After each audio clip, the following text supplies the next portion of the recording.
What's up, guys? So I wanted to do a quick video and talk to you guys about competitor analysis, competitor research. And so to do competitor research inside of Clicks, we're basically going to take a look at three different reports: site stats, backlinks, and keywords.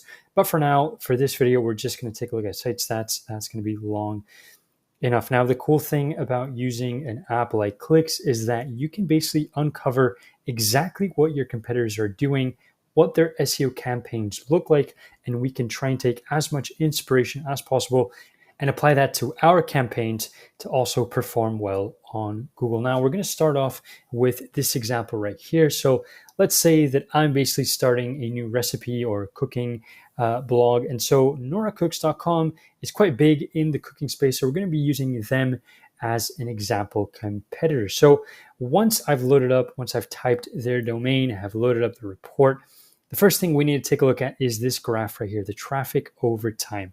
We ideally want to be taking a look at competitors whose traffic is either stable or growing, not traffic that is declining heavily. That's a sign of something that they've done that may have negatively affected their SEO. So we ideally want to take a look at competitors where their traffic is growing over time. And so Clicks.com, as we can see here, is doing quite well. Next, we want to take a look at the number in terms of traffic. So the estimated monthly traffic, 1.5 million, pretty significant. And then the amount of keywords. So a lot of keywords that they're ranking for. This section we're going to talk about in the next video when we talk about backlinks. We then want to take a look at the traffic by location. So just make sure that they're targeting the same countries, the same languages that we're targeting. So the UK, the US, Australia, English-speaking countries. Then we want to take a look at the top pages, which we're going to dive into in depth just now. And finally, the historical keyword positioning. I feel like this chart deserves a lot more attention than it gets. And the reason being is that this actually paints a really clear picture of how well this website is doing. So in orange, we're going to find all the keywords that are ranked below the first page. So 11 plus. Then we have positions 4 to 10 and 1 to 3. If we see that any of these or all of these together are increasing, so we see more keywords ranked in the 1 to 3, more keywords ranked in the 4 to 10, and more keywords ranked in the 11 plus, slight decline recent.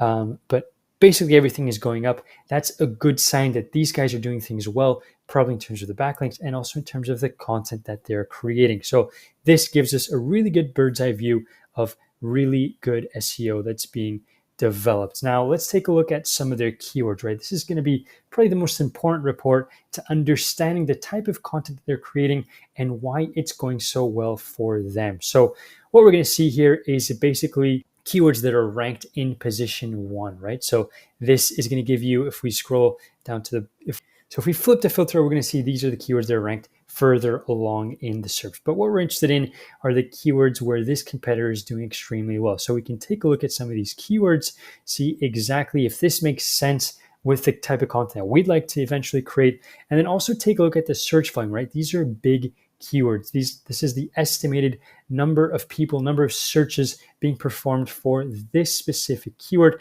And then right next to it, we have the keyword difficulty. This is a very important metric that's going to give us a good idea of how easy it is to compete inside of this keyword. Now, there's going to be a full breakdown of keyword difficulty for the keywords video, which will be probably linked somewhere in this video or on the Clicks YouTube channel. We then have the cost per click. So that's basically how much people are willing to pay in a Google Ads auction for this keyword. And overall, because the actual intent of this type of keyword is very informational, very generic, right? There's not much you can buy when you're typing in vegan lasagna. Most people either want some type of instruction or a recipe. So people aren't really selling products or info products on top of this keyword. And so as a result, the cost per click is going to be quite low. Now we then have the estimated traffic for this specific keyword, given that they're ranking number 1 and the estimated search volume is giving this much traffic. We then also have the specific URL that is ranking for that keyword. And so this is going to give us the best indication of what we have to try and do to kind of rank in the same way that they're ranking, right? How are they writing their content? What's the actual quality of the content? What do the images look like? How quickly is the page loading? What do the headings look like? What about the internal links, right? There's so many different things that we could spend a lot of time on here. I am going to be making a lot of different SEO breakdown videos in the future for this channel, but I highly recommend just trying to adapt our content as much as possible to the style that our competitors are using, right? I'm not saying to copy. Copying isn't ever good, but try and get inspiration from what they're doing, see what's working for them. Now, if I was looking for keyword opportunities with my competitors, what I would do if I was starting out is I would flip the keyword difficulty metric here. So I can also use these filters, and that's basically going to flip the keyword difficulty upside down. So these are the lowest keyword difficulties within my plan, which is up to 1,000 keyword entries. So we see vegan biscuits gravy, they're ranked number 2, and they're getting around 600 in monthly organic traffic. So that's pretty interesting. What I would then do if I find any of these keywords that are interested, which by the way, I recommend adding these keywords to a list and then saving that list and doing some proper keyword research for those keywords. But if I find any of these, I would then plug that into my keyword research report, see exactly who's competing, why. Again, a further breakdown video for that specifically is coming. That's going to give me a really good, clear indication of whether it makes sense for me to pursue this keyword or not. But anyway, that's basically the keyword side of things. And then we also have the top pages. So what are the pages that my competitor has created that's giving them the most amount of traffic, right? Can I create those same pages? What are they doing specifically? So again, you can play with this traffic filter and use any term filter. So if there's maybe lentil recipes that I'm really focused on creating, I can these are the lentil recipes that are performing the best for them, right? Maybe that's going to help us find the keywords with the highest potential. Now, to further break this down, for example, if I want to take a look at this specific page, I'm now going to be able to see all the different keywords that this page is ranking for. So vegan cakes, vegetarian cakes, vegan cakes recipe. So I can see if there's anything that I'm really interested in. And if I do find something, I'm again going to plug that into the keywords report and see the full breakdown. But that's going to give us a really cool overview of all the different things that are happening for this specific URL. Now, going back to the domain, there's a couple more things that I want to show you guys. Next thing is competitor domain. So once we've kind of done competitor analysis for one competitor, what I would then recommend is getting at least 5 to 10 to have a really good scope of what's happening online for this space. So we have noracooks.com. We then have all recipes. Apparently TikTok is ranking quite well in the food space, food.com, Minimalist Baker, Food Network, right?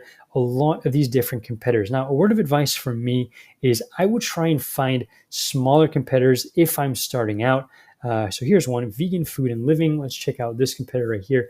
So try and find smaller competitors that are doing well, that are growing, because when we see a massive, massive competitor, we're also going to be blinded by the massive keywords that they're ranking for. And as a result, it might be kind of hard to distinguish between a keyword that is worth pursuing and a keyword that isn't. So here's another one, Vegan Food and Living, 34,000 keywords, around 100K in traffic. Traffic is slightly downward trending, but it might be coming back up here. So this is another kind of competitor that I might want to take a look at. Take a look at some of the keywords that they're ranking for. Is it the same ones that noracooks.com was ranking for? So we're going to find a bunch of different competitors, see exactly what they're doing, and see what we can take, what inspiration we can take from their campaigns and apply it to our SEO campaigns. So hope that was helpful for you guys. And let me know if you have any comments, any questions in the comments. I'll see you guys.